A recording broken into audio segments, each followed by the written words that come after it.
Assalamualaikum warahmatullahi wabarakatuh.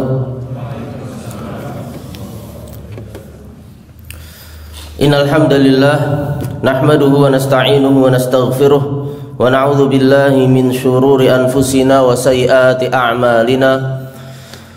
Man yahdihillahu fala mudilla lahu wa man yudlil fala hadiya lahu. Asyhadu an la ilaha illallah wahdahu la syarika lahu wa asyhadu anna Muhammadan abduhu wa rasuluh. Sallallahu wasallam alaihi wa ala alihi wa ashabihi ajma'in, amma ba'd. Pertama-tama marilah kita selalu untuk mengucapkan puji syukur kehadirat Allah Subhanahu wa taala, di mana atas segala karunia dan nikmatnya kita masih dapat berkumpul di majelis yang mulia ini. Insyaallah yang di hadapan saya ini adalah bapak-bapak dan ibu-ibu hamba-hamba Allah yang beriman kepada Allah Subhanahu wa taala. Amin ya rabbal alamin. Kemudian tidak lupa kita tetap untuk terus mengucapkan salawat serta salam kepada Nabi besar Muhammad sallallahu alaihi wasallam, yang dimana kita sangat berharap untuk mendapatkan syafaat dari beliau, dan semoga Allah tidak mengharamkan syafaat beliau kepada kita. Amin ya rabbal alamin.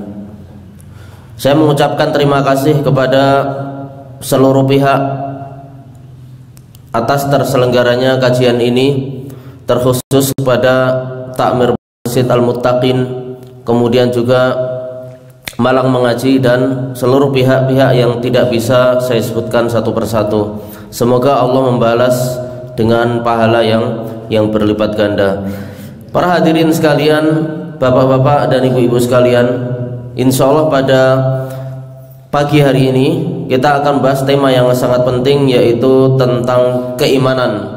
Pasang surut keimanan, faktor-faktor yang menyebabkan bertambah dan berkurangnya iman. Bapak dan ibu sekalian, termasuk yang paling penting yang wajib untuk diperhatikan oleh seseorang adalah masalah keimanannya. Karena keimanan ini merupakan sesuatu yang paling utama yang didapatkan oleh jiwa kita. Seorang hamba Allah akan mendapatkan derajat yang tinggi di dunia dan di akhirat. Bahkan semua kebaikan di dunia dan di akhirat ini tergantung dari keimanannya. Jika keimanannya sahih, jika keimanannya benar, maka dia akan mendapatkan derajat yang tinggi di dunia dan di akhirat. Bahkan dia akan mendapatkan kebaikan di dunia dan di akhirat. Maka wajib bagi kita untuk selalu memeriksa iman kita ini, apakah iman ini kondisinya sedang naik atau sedang turun. Maka kita perlu untuk mengetahui faktor-faktor atau sebab-sebab apa saja bagaimana iman itu bisa naik dan turun. Sebelum kita masuk ke pembahasan inti faktor-faktor yang bisa menyebabkan bertambah dan berkurangnya iman, kita perlu mengetahui terlebih dahulu urgensi atau pentingnya kita untuk memperbaharui keimanan. Hadirin sekalian, bapak-bapak dan ibu sekalian, Rasulullah sallallahu alaihi wasallam pernah bersabda, "Innal imana la yakhlaqu fi jawfi ahadikum kama yakhlaqu ats-tsawb, fas'alullaha an yujaddidal imana fi qulubikum." Sesungguhnya iman itu bisa berkurang dan melemah di kerongkongan kalian, salah seorang di antara kalian, sebagaimana sebuah baju bisa lusuh, sebuah baju bisa lusuh, maka iman itu juga bisa berkurang dan melemah. Maka mintalah kalian kepada Allah agar memperbaharui keimanan kalian. Jadi di sini Nabi sallallahu alaihi wasallam menganjurkan kepada kita pentingnya kita untuk selalu memperbaharui keimanan. Fas'alullaha an yujaddidal imana fi qulubikum, Dengan cara apa? Dengan cara kita jujur kepada Allah Subhanahu wa taala, kita berserah diri kepada Allah Subhanahu wa taala, kita memintanya ya agar Allah menambah iman kita, agar kita selalu menjadi hamba-hamba Allah yang beriman. Karena kalau kita imannya kokoh dan iman kita kuat, maka kita bisa menangkis segala macam fitnah, segala macam rintangan, baik di dunia maupun di akhirat. Di dunia ini kita bisa selamat dari fitnah-fitnah yang ada, baik fitnah syubhat atau fitnah syahwat. Begitu juga di akhirat kita bisa selamat dari fitnah kubur. Kita bisa menjawab 3 pertanyaan yang ditanyakan oleh malaikat ya, penjaga kubur ya, malaikat mungkar dan nakir. Kemudian di akhirat kalau iman kita kokoh, kita juga akan dimasukkan ke dalam surga Allah Subhanahu wa taala. Maka mari Bapak dan Ibu sekalian, kita terus berdoa pada Allah Subhanahu wa taala agar Allah mengokohkan iman kita dan menetapkan iman kita sehingga kita bisa meninggal nanti dalam keadaan husnul khatimah. Amin ya rabbal alamin. Hadirin sekalian, Bapak dan Ibu sekalian, keimanan ya, iman itu merupakan sesuatu yang paling berharga yang ada di dunia ini. Perbendaharaan yang paling mulia dan paling berharga itu adalah iman. Barang siapa yang kehilangan iman, barang siapa yang tidak ada iman di hatinya, maka sesungguhnya tidak ada kehidupan yang hakiki baginya. Bahkan dia hanya sebatas berjalan kaki, dia hanya sebatas mengambil sesuatu atau berbicara ya, ketika tanpa keimanan kepada Allah Subhanahu wa taala, maka apa bedanya orang ini dengan binatang? Kalau seseorang hidup tanpa keimanan, maka kehidupannya ini tidak lain ya, dan tidak bukan ya, hampir tidak jauh beda dengan binatang. Sehingga manusia mulia itu karena apa? Karena keimanannya. Seseorang itu mulia di sisi Allah Subhanahu wa taala bukan dilihat dari hartanya, bukan dilihat dari fisiknya, bukan dilihat dari status sosialnya, akan tapi karena keimanannya dan ketakwaannya kepada Allah Subhanahu wa taala. Allah Subhanahu wa taala berfirman, "Inna akramakum indallahi atqakum." Sungguhnya yang paling mulia ya di sisi Allah Subhanahu wa taala di antara kalian adalah siapa? Orang-orang yang paling bertakwa di antara kalian.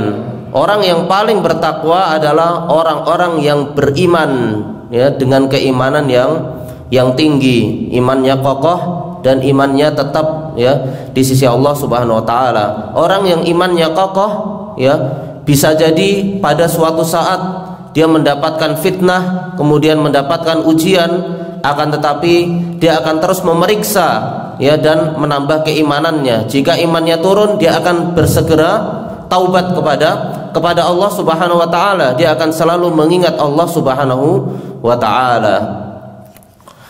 Bapak dan Ibu-ibu sekalian, kalau kita melihat sejarah para sahabat dan orang-orang setelahnya, maka akan kita temukan bahwasanya mereka adalah orang-orang yang perhatian dengan iman. Mereka perhatian ketika imannya itu akan turun, sehingga banyak sekali riwayat dari mereka ya, bagaimana caranya agar menambah keimanan ya, yaitu dengan cara saling duduk bersama untuk menambah keimanan dengan mempelajari agama Allah Subhanahu wa taala, dengan mentadabburi Al-Qur'an, dengan kita duduk di majelis ilmu. Maka ini salah satu faktor yang bisa menambah keimanan. Bahkan ada riwayat dari sahabat Umar ibn Khattab radhiyallahu an, beliau pernah mengatakan kepada sahabat-sahabatnya, halummu ya, atau halimmu nazdat imanan, ta'alau nazdat imanan, kemarilah, datanglah ya, maka agar kita bisa bertambah keimanan. Kemudian juga dari sahabat Abdullah ibnu Mas'ud, beliau pernah berkata, ijlisu bina, duduklah bersama kami, nazdat imanan, agar iman kita bertambah. Sehingga beliau pernah mengatakan di dalam doanya, Allahumma zidni imanan, ya Allah tambahkanlah aku keimanan, wa yaqinan dan keyakinan, wa fiqhan dan kepahaman. Kemudian juga sahabat Mu'adz ibnu Jabal radhiyallahu an pernah berkata, ijlisu bina nu'min sa'ah, duduklah bersama kami agar kita bisa bertambah keimanannya sesaat. Dan riwayat-riwayat lain yang sangat banyak sekali. Mengapa kita perlu membahas masalah keimanan ini, ya? Karena yang namanya iman itu bisa naik dan turun. Hal ini disebutkan diantaranya dari sahabat Umair ibni Habib al-Khatmi. Beliau pernah berkata, al-imanu yazidu wa yanqus, iman itu bisa bertambah dan berkurang. Kemudian beliau ditanya, faqila wa ma ziyadatuhu wa nuqsanuh, bagaimana iman itu bisa bertambah dan berkurang? Maka beliau menjawab, idza dzakarnallaha wa hamidnahu wa sabbahnahu fadzalika ziyadatuh. Kalau kita berzikir kepada Allah, kemudian memujinya, kemudian kita bertasbih kepadanya, maka ini keimanan kita posisinya sedang naik dan bertambah. Wa idza ghafalna wa dhayya'na wa nasina fadzalika nuqsanuh. Kalau kita lalai dan kita menyanyiakan dan lupa, maka itu merupakan bentuk kekurangan dari keimanan kita. Kemudian juga Abdurrahman ibnu Amr al-Auza'i pernah ditanya tentang iman, apakah iman itu bisa bertambah? Maka beliau menjawab, na'am, iya bisa. Hatta yakuna kal jibal, sampai-sampai bisa tinggi seperti gunung.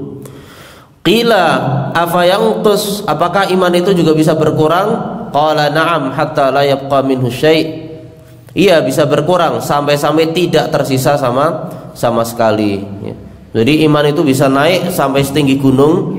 Bahkan diriwayatkan dari Imam Ahmad bahwasanya iman itu bisa naik sampai mencapai langit, ya, langit yang paling tinggi, yang ketujuh. Bahkan kemudian iman itu juga bisa berkurang sampai di derajat yang paling rendah, asfalis safilin, ya, di bumi yang paling rendah. Maka ini menunjukkan bahwasanya para ulama zaman dahulu mereka sangat perhatian, ya, dan mereka terus-menerus memeriksa keimanan mereka, apakah keimanan mereka sedang bertambah atau berkurang. Dan para sahabat Nabi adalah orang-orang yang paling takut kalau mereka termasuk orang munafik. Mereka takut kalau mereka termasuk orang-orang munafik. Karena yang namanya keimanan, Bapak dan Ibu sekalian, itu mencakup tiga hal. Keimanan yang pertama adalah yang bersumber dari hati kita. Jadi iman itu bersumber dari hati. Tasdiqun bil qalbi, ya, atau i'tiqadun fil qalbi, merupakan keyakinan yang bersumber dari hati, kemudian diucapkan dengan lisan kita. Diucapkan dengan lisan kita. Kemudian yang ketiga adalah dilaksanakan dengan anggota badan kita. Maka kalau hanya sekedar keyakinan di dalam hati tetapi dia tidak mengucapkan, kemudian juga tidak melaksanakan syariat-syariat Islam atau rukun-rukun Islam, ya, maka bagaimana dikatakan orang-orang yang beriman? Kemudian kalau hanya sekedar mengucapkan dalam lisan, saya orang yang beriman, padahal dalam hatinya benci dengan Islam dan iman, kemudian dia tidak melakukan amalan anggota badan, bagaimana dia bisa dikatakan orang yang beriman? Bapak dan Ibu-ibu sekalian, kemudian seorang hamba yang beriman, ya, maka dia akan terus untuk memeriksa keimanan dengan cara dua perkara. Yang pertama adalah selalu berusaha untuk mengokohkan keimanan, merealisasikan keimanan beserta cabang-cabangnya, ya, mengokohkan asal keimanan dan juga cabang-cabangnya baik secara ilmu dan amal. Kemudian yang kedua adalah dia berusaha keras untuk menangkis dan mencegah sesuatu yang bisa mengurangi keimanannya dan bisa meniadakan atau menghilangkan keimanannya, dan dia berusaha mengobati sebelum terlambat. Jadi dalam kita merealisasikan keimanan, kita berusaha untuk mengokohkan keimanan kita, dasar-dasar keimanan dan cabang-cabang keimanan baik secara ilmu dan amal. Kemudian yang kedua adalah kita berusaha untuk menangkis dan menghilangkan semua faktor yang bisa mengurangi keimanan, bahkan yang bisa menghilangkan keimanan. Dari dua hal ini maka kita perlu mengetahui yang pertama adalah sebab-sebab bagaimana iman itu bisa bertambah, bagaimana kita menguatkan keimanan. Kemudian yang kedua adalah kita perlu mengetahui sebab-sebab bagaimana iman itu bisa berkurang. Kita perlu mengetahui sebab-sebab yang melemahkan iman kita. Bapak dan ibu-ibu sekalian, di antara sebab-sebab yang bisa menambah keimanan kita, yang pertama adalah menuntut ilmu syar'i. Jadi usaha Bapak dan ibu-ibu sekalian datang ke majelis ini adalah di antara faktor yang bisa menambah keimanan, ya. Bahkan sunnah-sunnah yang Bapak Ibu lakukan, dari setelah bangun tidur kita berdoa, alhamdulillahilladzi ahyana ba'dama amatana wa ilaihin nusyur. Kemudian mengambil wudu, kemudian sholat sunnah, kemudian datang ke masjid secara berjamaah, ya. Kemudian tadi berdoa setelah wudu. Barang siapa yang menyempurnakan wudunya, kemudian mengucapkan asyhadu alla ilaha illallah wa asyhadu anna muhammadan abdullah wa rasuluh, itu akan dibukakan pintu surga, ya, pintu surga yang berjumlah 8, dan dia bisa masuk dari pintu mana saja. Kemudian setelah kita sholat, kita datang ke masjid secara berjamaah, yang pahala sholat berjamaah ini 27 derajat. Kemudian kita mendengarkan azan dan kita menjawabnya. Kemudian setelah azan kita berdoa kepada Allah Subhanahu wa taala, yang dimana doa antara azan dan iqamat ini tidak tertolak, ya. Ad-du'a bainal azan wal iqamah la yurad. Tidak akan ditolak doa antara azan dan iqamat. Kemudian kita melaksanakan sholat fardu secara berjamaah, ya. Yang barang siapa yang sholat subuh secara berjamaah, maka dia berada pada jaminan Allah, berada pada tanggungan Allah, yang akan dijaga oleh Allah Subhanahu wa ta'ala. Kemudian setelah selesai sholat kita berzikir kepada Allah Subhanahu wa ta'ala, ya. Kita beristighfar, kita bertasbih, bertahmid, bertakbir. Kemudian kita nanti membaca doa zikir pagi, ya. Ini adalah dalam rangka menambah keimanan. Kalau kita rutinkan hal ini, ya, itu akan menambah keimanan kita, ya, akan menguatkan keimanan kita. Jadi perkara-perkara ini perlu kita jaga setiap hari, agar ketika ada fitnah yang melanda kita, ada ujian, ya, yang menimpa kita, maka kita bisa terus mengingat Allah Subhanahu wa taala. Kita bisa terus berharap kepada Allah Subhanahu wa taala. Kemudian di antara ilmu syar'i yang paling mulia, ya, ilmu syar'i ini banyak. Tetapi di sana ada pintu ilmu syar'i yang paling utama. Kalau Bapak-bapak dan ibu-ibu sekalian belajar hal ini, ya, dari pintu ini, maka Bapak dan ibu-ibu sekalian akan dimudahkan untuk belajar yang lainnya. Kira-kira pintu apa ini? Pintu ilmu syar'i yang paling utama, yang paling awal. Apa? Al-Qur'an. Jadi kita membaca Al-Qur'an dan mentadabburinya, ini adalah pintu ilmu syar'i yang paling utama. Kalau kita menginginkan ilmu fikih, ada di dalam Al-Qur'an.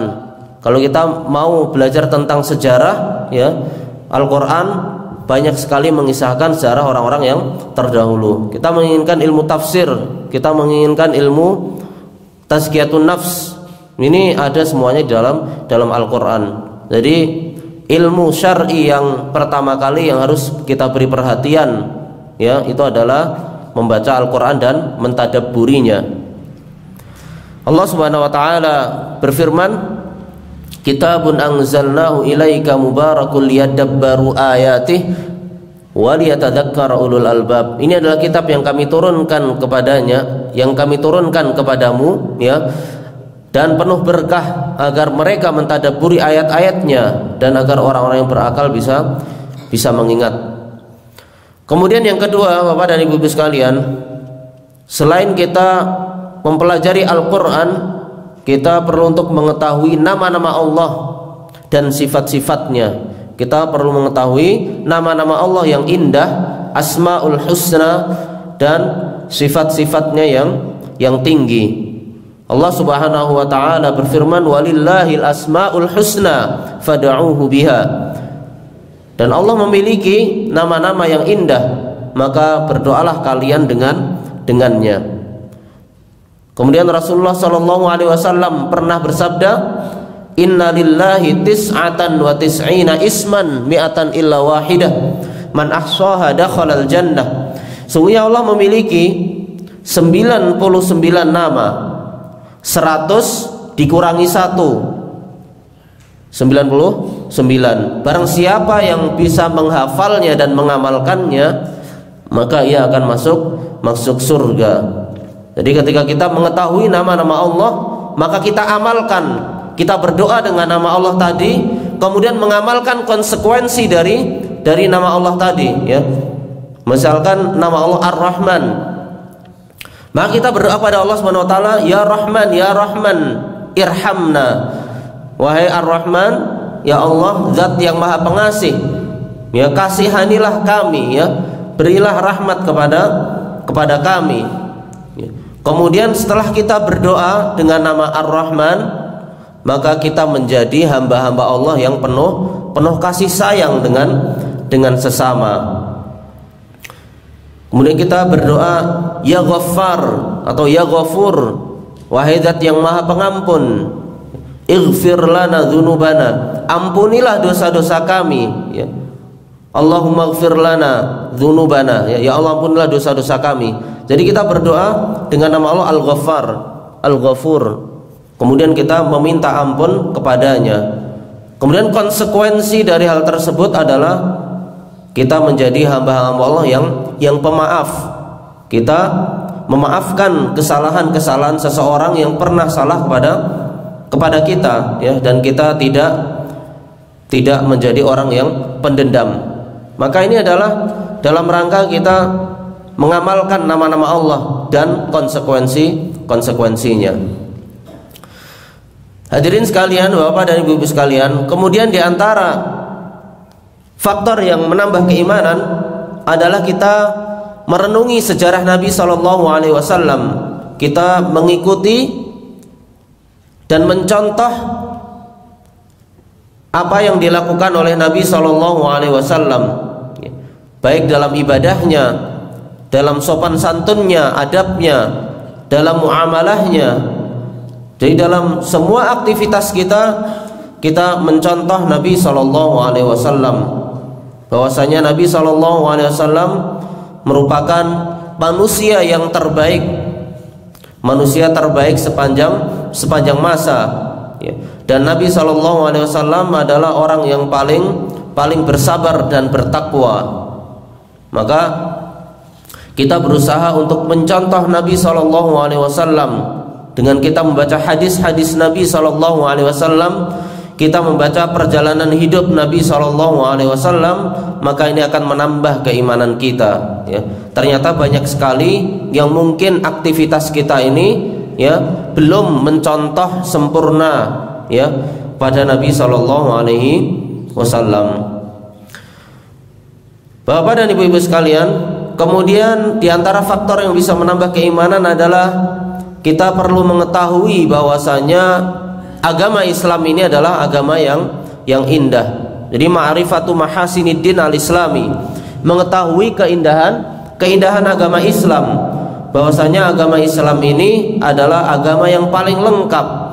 Kalau kita melihat masalah ibadah, maka kita akan melihat bahwasanya Islam ini adalah memiliki ibadah yang paling sempurna dan paling baik. Kalau kita melihat masalah akidah, maka akidah atau keyakinan yang paling benar dan paling lurus adalah akidah Islam. Kalau kita melihat adab dan akhlak, maka adab dan akhlak yang diajarkan oleh Islam ini adalah yang paling baik.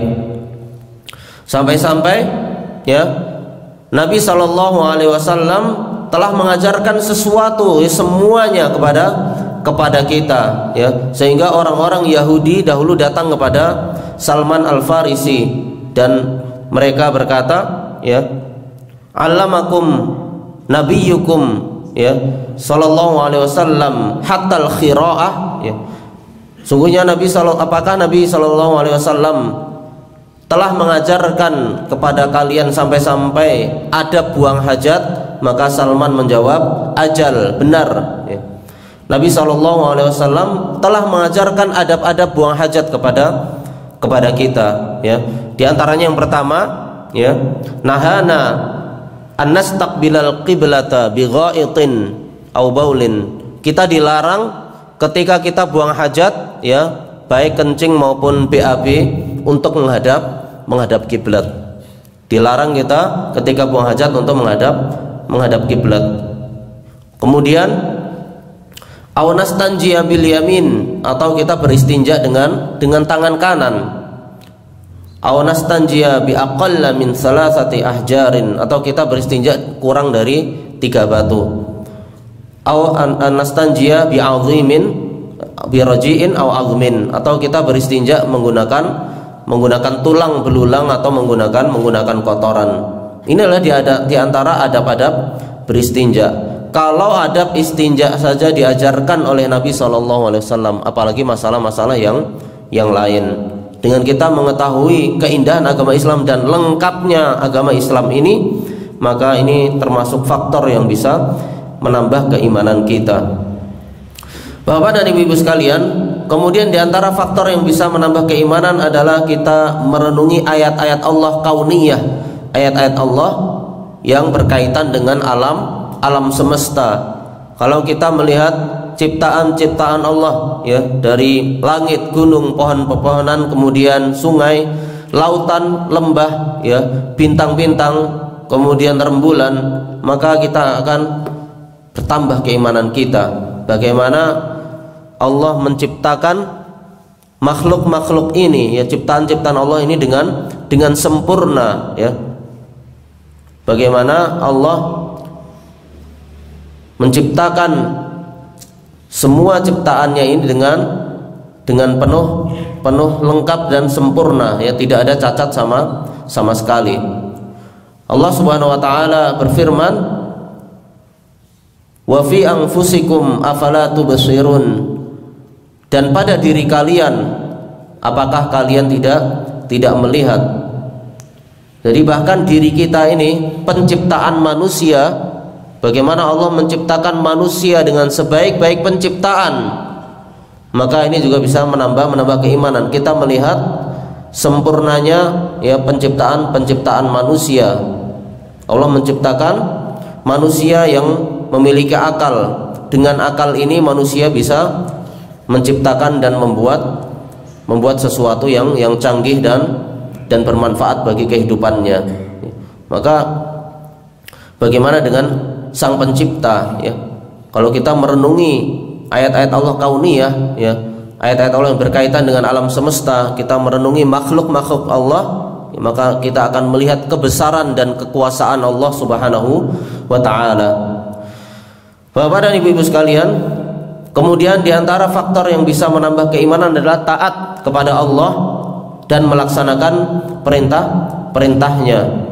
Ketika kita melaksanakan perintah-perintah Allah, baik yang berupa ibadah, atau kita melaksanakan perintah-perintah Allah yang berkaitan dengan muamalah, interaksi kepada sesama. Ketika kita melaksanakan ibadah, sholat, zakat, puasa, ya, kemudian haji, ya, maka ini adalah ibadah-ibadah yang berkaitan dengan diri kita, individu kita, ya, kaitannya dengan antara kita dengan Allah Subhanahu wa taala. Kemudian di sana ada ketaatan kepada Allah Subhanahu wa taala yang bersifat muamalah. Kita berinteraksi, kita bermuamalah, ya, dengan manusia, dengan orang lain.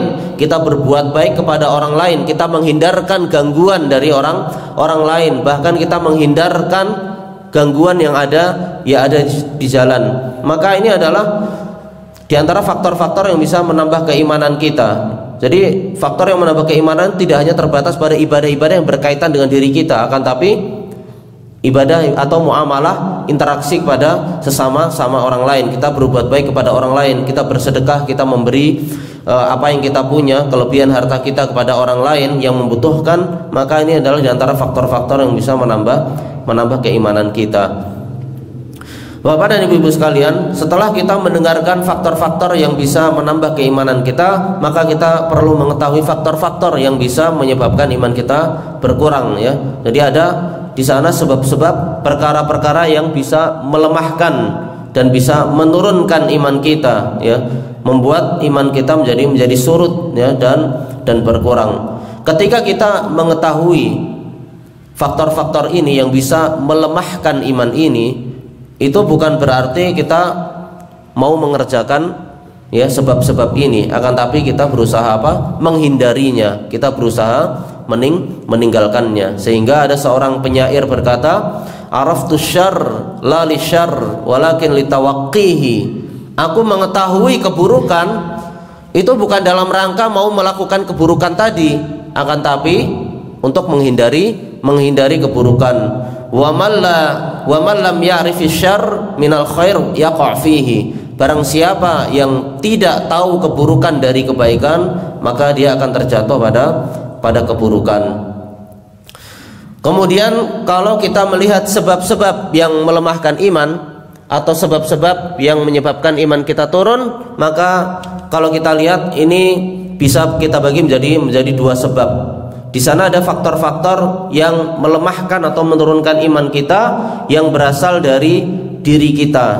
Kemudian ada yang berasal dari luar, ya. Jadi ada faktor-faktor internal, faktor-faktor yang berasal dari diri kita, ya, internal istilahnya al-asbab ad-dakhiliyah. Kemudian juga di sana ada faktor-faktor yang berasal dari luar atau al-asbab al-awamil al-kharijiyah.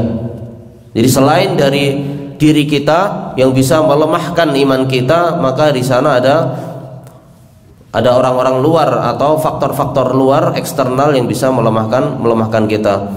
Kemudian di antara faktor-faktor internal, sebab-sebab internal yang bisa melemahkan diri kita, yang pertama adalah kebodohan. Jadi yang paling penting, sebab yang bisa melemahkan iman kita dari diri kita sendiri, ya, itu adalah kebodohan. Kebodohan artinya dia tidak tahu atau dia tidak mau tahu. Kalau dia tidak tahu atau tidak mau tahu, maka ini akan melemahkan keimanan kita. Sehingga bagaimana seseorang itu bisa bertambah keimanannya, dia harus berusaha mencari tahu. Dengan cara apa? Dengan cara belajar. Di dalam banyak ayat Allah Subhanahu wa taala mengisahkan tentang para nabi, yang para nabi ini menyebutkan bahwasanya kaum-kaumnya ini adalah orang-orang yang bodoh. Mereka berbuat kesyirikan, berbuat kerusakan di muka bumi, ya. Di antara kaumnya para nabi ini ada yang kafir kepada Allah Subhanahu wa taala dan berbuat kerusakan. Maka mereka ini adalah orang-orang yang bodoh karena tidak tahu.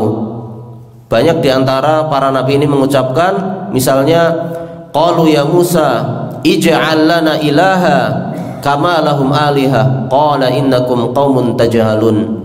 Jadi Bani Israel mengatakan, wahai Musa, jadikan bagi kami, ya, buatkan bagi kami ilah sesembahan sebagaimana mereka punya sesembahan. Maka Nabi Musa menjawab, innakum, sungguhnya kalian itu qaumun tajahalun, adalah kaum yang bodoh.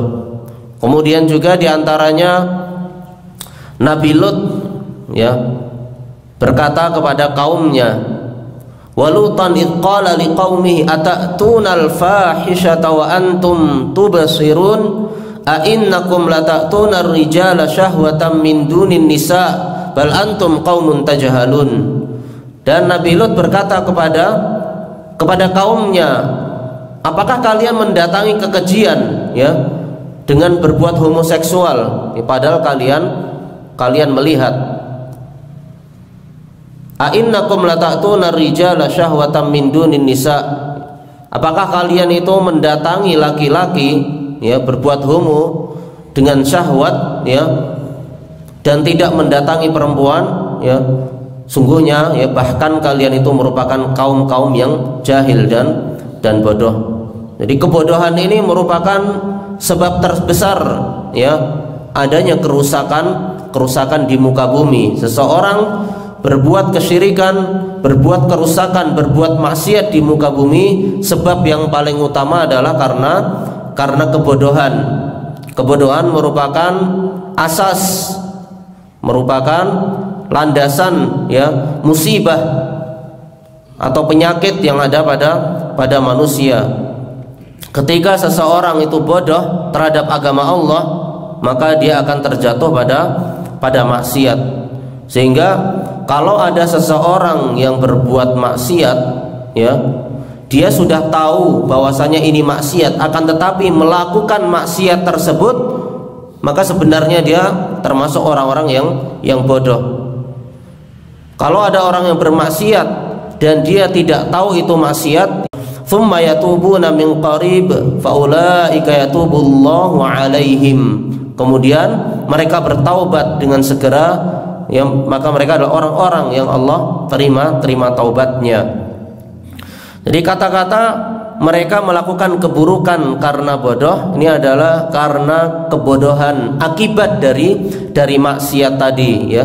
Akibat dari maksiat tadi mendapatkan murka dan hukuman dari Allah Subhanahu wa taala. Sehingga bisa kita katakan bahwasanya setiap orang yang bermaksiat dan durhaka kepada Allah Subhanahu wa taala adalah orang yang jahil, orang yang bodoh, karena dia bodoh terhadap akibat dari maksiat yang akan dia dapatkan.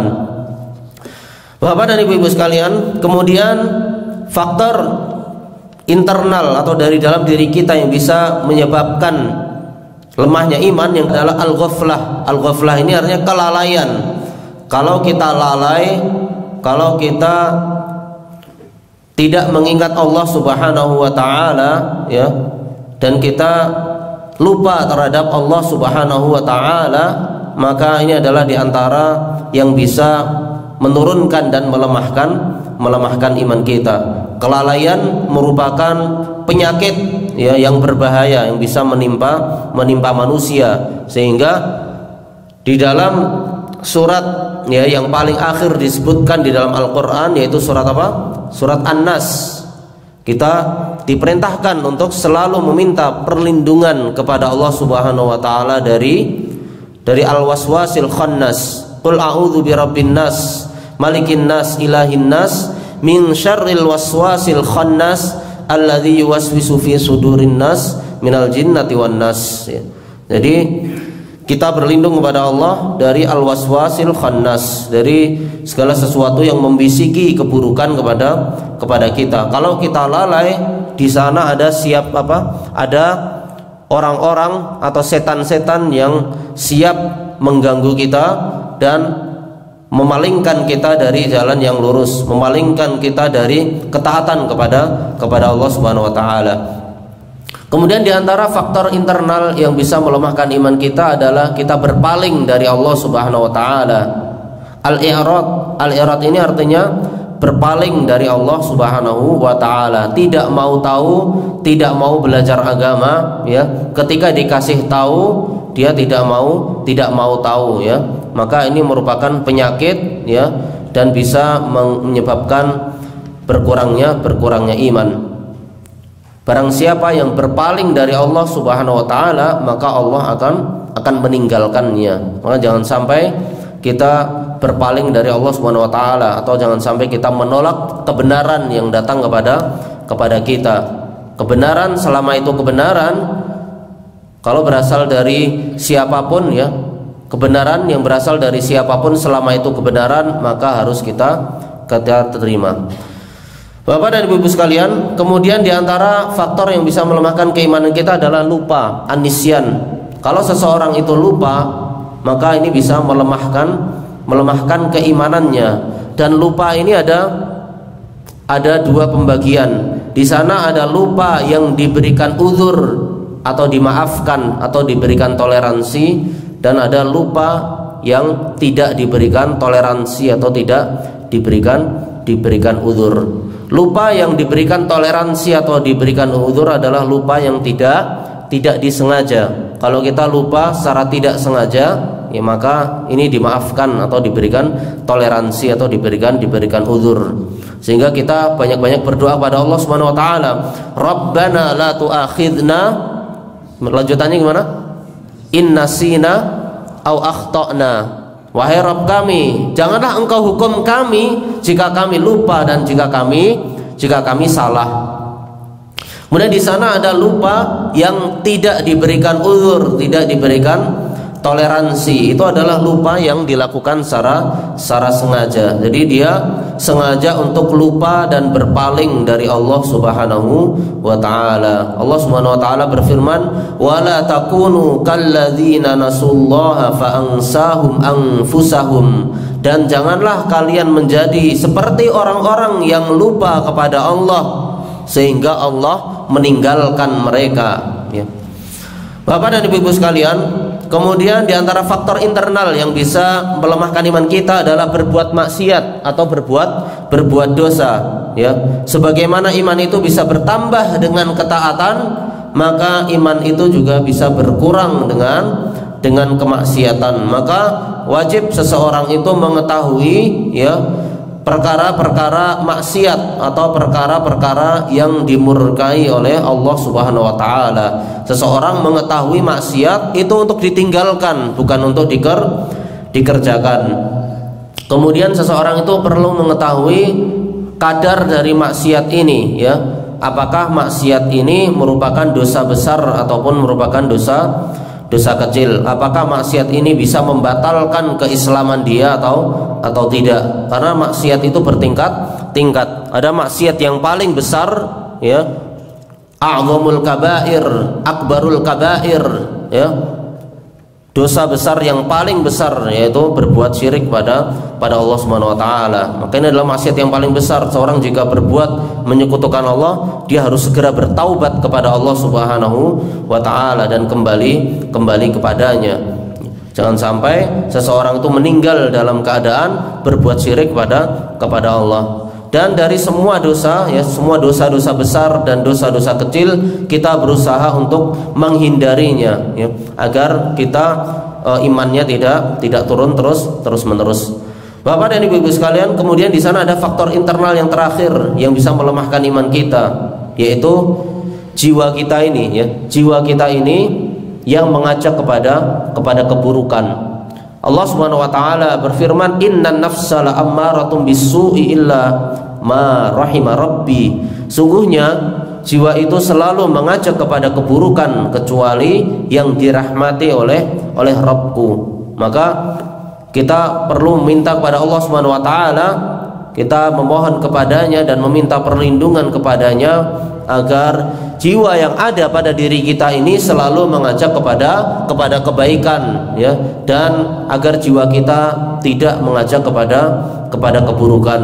Sehingga di dalam khutbatul hajah, ketika Rasulullah SAW memulai majelis, beliau sering mengucapkan, "Innal hamdalillah nahmaduhu wa nasta'inuhu wa nastaghfiruh wa na'udzu billahi min syururi anfusina." Jadi segala puji bagi Allah, kami memujinya, kami minta pertolongan kepadanya, kami minta ampun kepadanya, dan kami berlindung kepada Allah dari kejelekan jiwa kami, wa min sayyiati amalina, dan kejelekan perbuatan kami.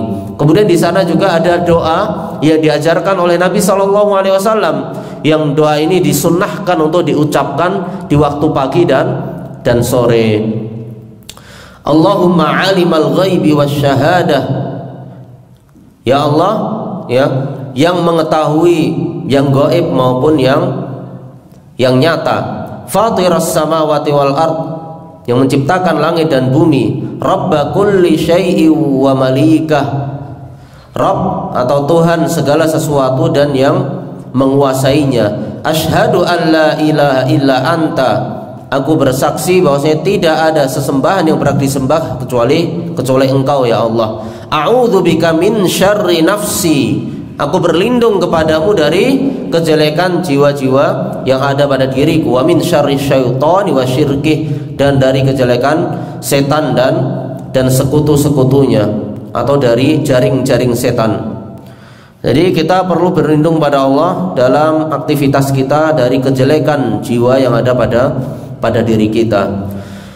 Bapak dan ibu-ibu sekalian, kemudian setelah kita mengetahui faktor internal yang bisa melemahkan iman yang ada pada diri kita, maka kita perlu mengetahui faktor eksternal, faktor-faktor atau sebab-sebab yang berasal dari luar diri kita, ya.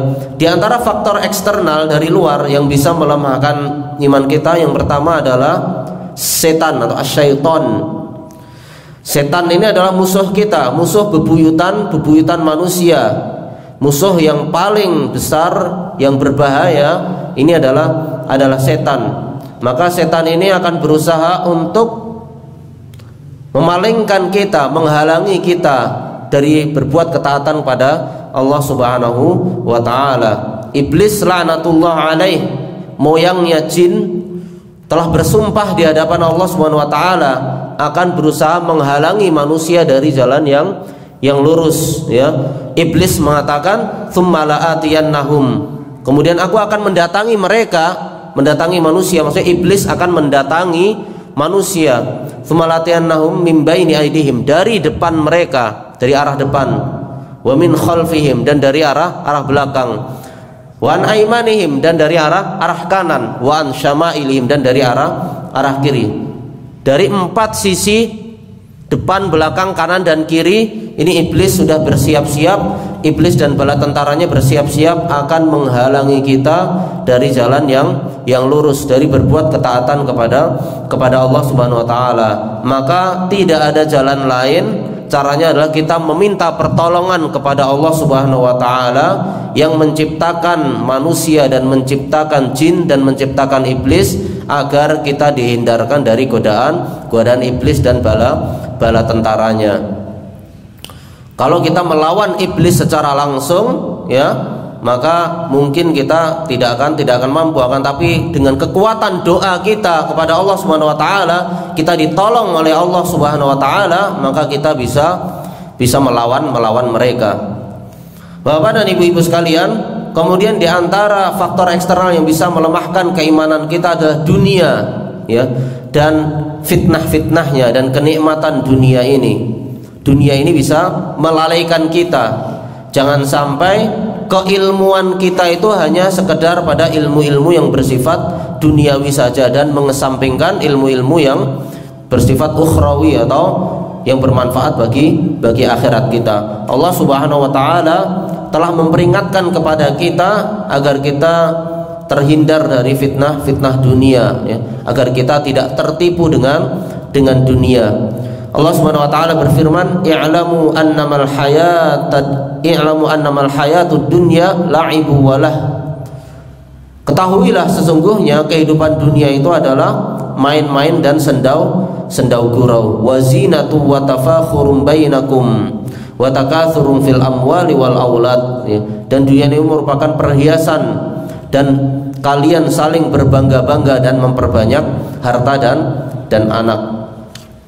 Maka dunia yang ada, ya, dunia yang ada di hadapan kita, ya, kenikmatan dunia yang telah kita rasakan ini kita jadikan wasilah, kita jadikan sarana untuk berbuat ketaatan kepada Allah Subhanahu wa ta'ala. Harta yang ada pada diri kita, harta yang kita punyai, maka ini kita gunakan untuk kebaikan. Karena kalau harta ini berada di tangan orang-orang yang soleh, maka ini harta ini akan sangat bermanfaat bagi Islam. Sehingga ni'mal malus shalih, sebaik-baik harta yang benar, lil abdis shalih ya, ni'mal malus shalih lil rajulis shalih ya, bagi orang-orang yang saleh. Kalau orang yang saleh ini memiliki harta, dia akan pergunakan harta ini dengan sebaik-baiknya. Bapak dan ibu-ibu sekalian, kalau kita melihat hakikat dari dunia ya, maka di antara cara agar kita tertolong dari fitnah dunia ya dan perhiasannya adalah kita perlu melihat bahwasanya yang pertama, dunia ini cepat sekali hilangnya ya. Jadi dunia ini akan cepat sirna, dan dunia ini tidak kekal. Jadi kita perlu melihat bahwasanya dunia ini akan hilang nantinya. Kemudian yang kedua, kita perlu melihat akhirat, bahwasanya akhirat ini dekat, akhirat ini tempat kembali, dan akhirat ini lebih baik dari dunia. Jadi dia melihat dunia ini hanya tempat persinggahan sementara. Kita ibaratkan bahwasanya kita ini seperti musafir, orang yang berpergian jauh, dan kita menetap sementara atau kita singgah sementara, yaitu di dunia ini. Tempat tujuan kita, tempat kembali kita yang utama adalah di akhirat.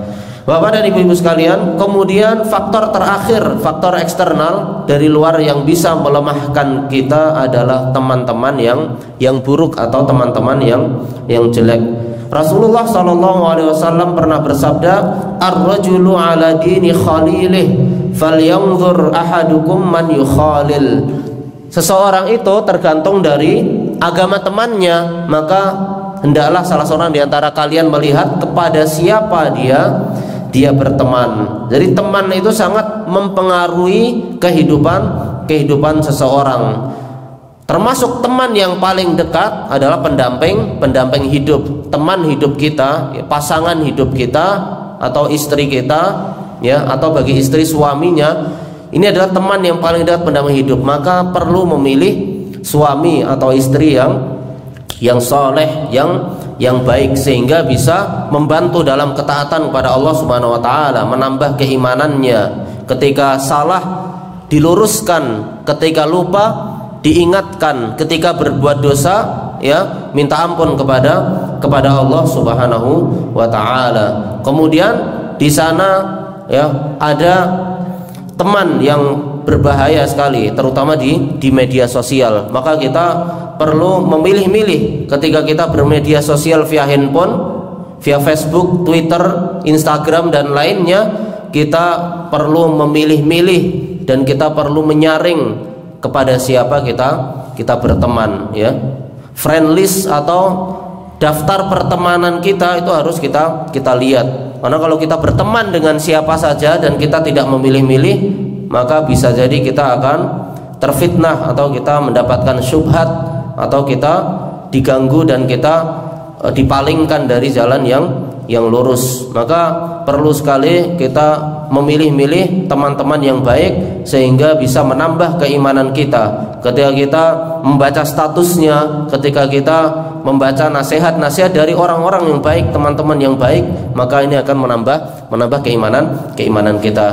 Bapak dan Ibu sekalian, mungkin ini yang bisa saya sampaikan pada majelis pagi hari ini. Semoga apa yang saya sampaikan ini bermanfaat bagi kehidupan kita di dunia dan di akhirat. Amin ya rabbal alamin. Allahumma aslih lana dinana alladhi huwa ismatu amrina, wa aslih lana dunyana allati fiha ma'ashuna, wa aslih lana akhiratana allati fiha ma'aduna, waj'alil hayata ziyadatan lana fi kulli khair wal mauta rahatan lana min kulli syarr. Wa as'alullah tabaraka wa ta'ala an yuqawwiya imanana wa yazidah wa an yujaddidal imana fi qulubina wa an yaj'alana hudatan muhtadin. Wa sallallahu ala nabiyyina Muhammad wa ala alihi wa sahbihi wasallam.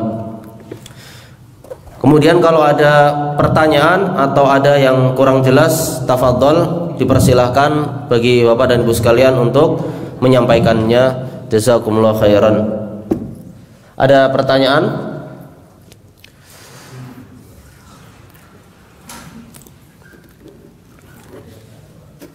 Monggo kalau ada pertanyaan bisa disampaikan. Atau dari ibu-ibu mungkin? Kalau tidak ada pertanyaan, kita tutup majelis ini ya. Semoga apa yang kita pelajari ini membawa keberkahan bagi kita di dunia dan di akhirat. Amin ya rabbal alamin. Kita tutup dengan doa kafaratul majelis. Subhanakallahumma bihamdika asyhadu an la ilaha illa anta astaghfiruka wa atubu ilaik. Assalamualaikum warahmatullahi wabarakatuh. Donasi dakwah Malang Mengaji. Ayo ambil bagian untuk dakwah melalui rekening berikut ini bersama umat berbagi manfaat.